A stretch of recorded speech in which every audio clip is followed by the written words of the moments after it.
What up, everybody? Welcome back to Furrow Publications YouTube channel. As always, it's me, Rich.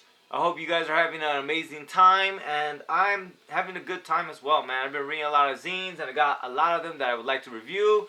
I got this package right here from the United Kingdom, from the homie known as Iesorno.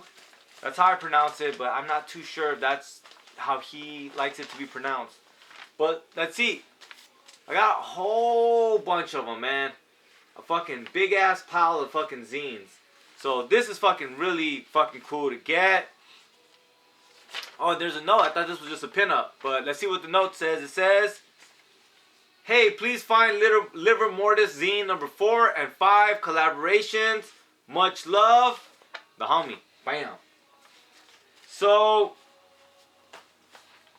what do I want to say about these zines? Well, to begin with, they're all photo zines. And so let's go ahead and take this to the art table so that we can really peep it out and see what the fuck we're dealing with here, okay?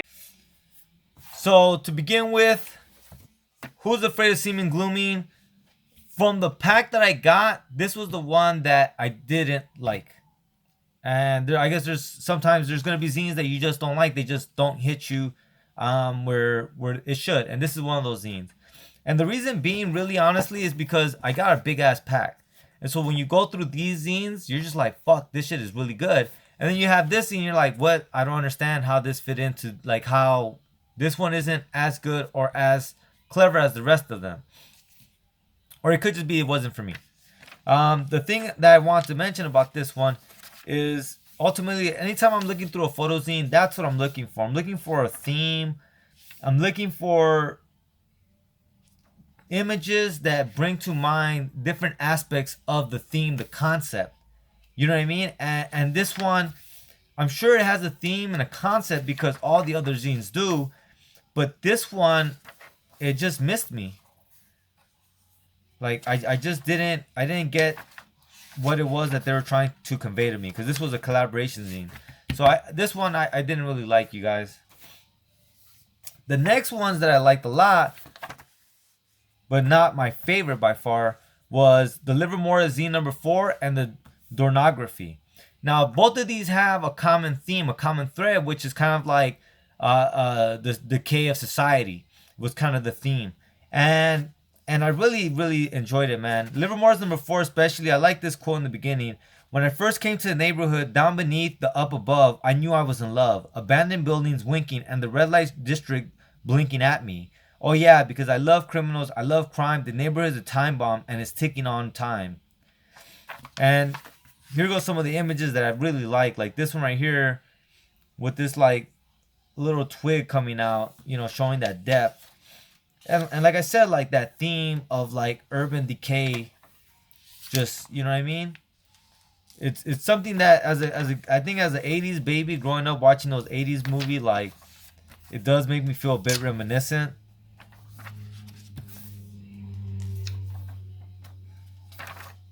So it's kind of like this documentation of like this area being fucking just, you know, rotting to the ground.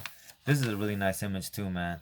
And that's what I'm saying. Some of it is just fucking nice from just from a fucking, you know, from a photography kind of standpoint of like, that's a really, really symmetrical image. It's some shit you would think you would see in like a Kubrick film and like a little kid way in the back. You know, that's a fucking really, really nice image. You know what I mean? But like, so that's one of them. And then Dornography is the same thing. Dornography I liked a little bit more just because I'm into graph art.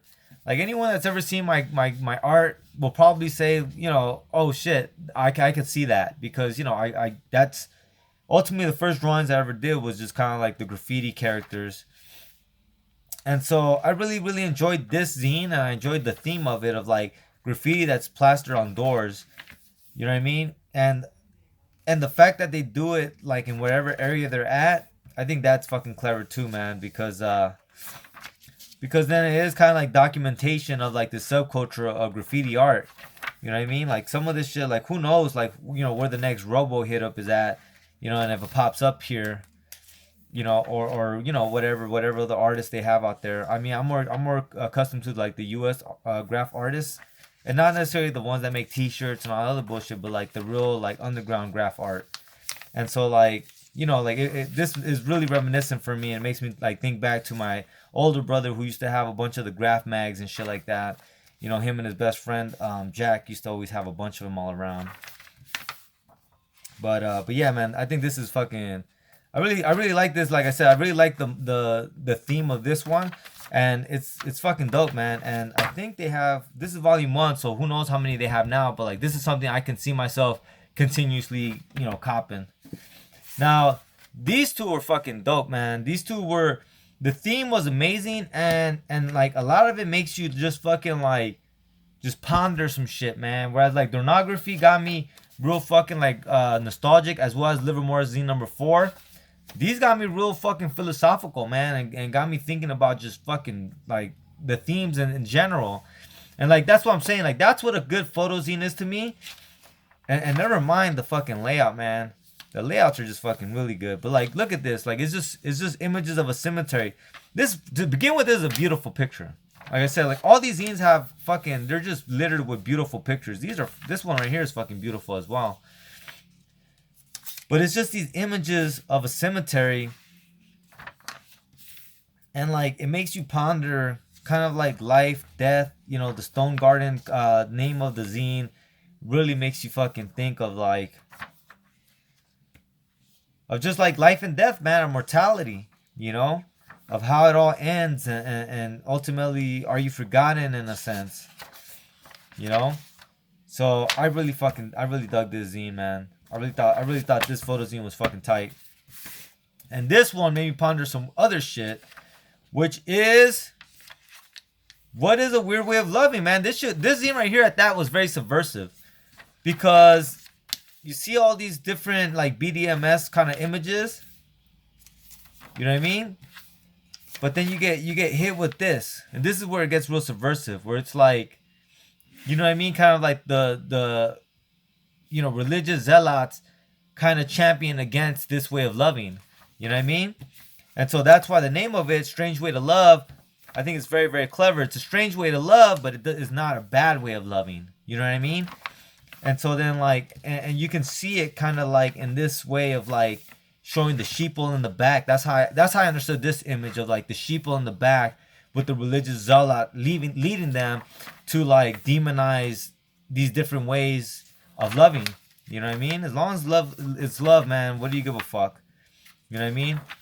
And so, you know what I mean? And then like this one right here, where it's like you have all these parasites, and then you have these parasites here at the bottom. You know what I mean? Very, very subversive, very, very fucking cool. You guys know that if I'm about anything, it's about subversiveness, and it's about just looking at things from a radical perspective. And I really feel like this zine is one of those zines that did that, man. And that's what I'm talking about, in the sense of like, I know sometimes people will see certain photo zines and be like, you know what I mean? Like, oh, it's just photos, but like, if you think like that, you're missing the point. Alright guys, as always, I put links to everybody's fucking shit in the fucking description below. So if you guys are interested in any of these zines, if any of the things we talked about hit a nerve with you, go ahead and peep the homie Livor Mortis out. I love what the homie's doing, man. Me and the homie don't stay in touch enough, to be honest. But, you know, we're always connecting whenever we can. So that's the fucking homie. So good looking out, big dog. With that being said, late. Fight the fascists.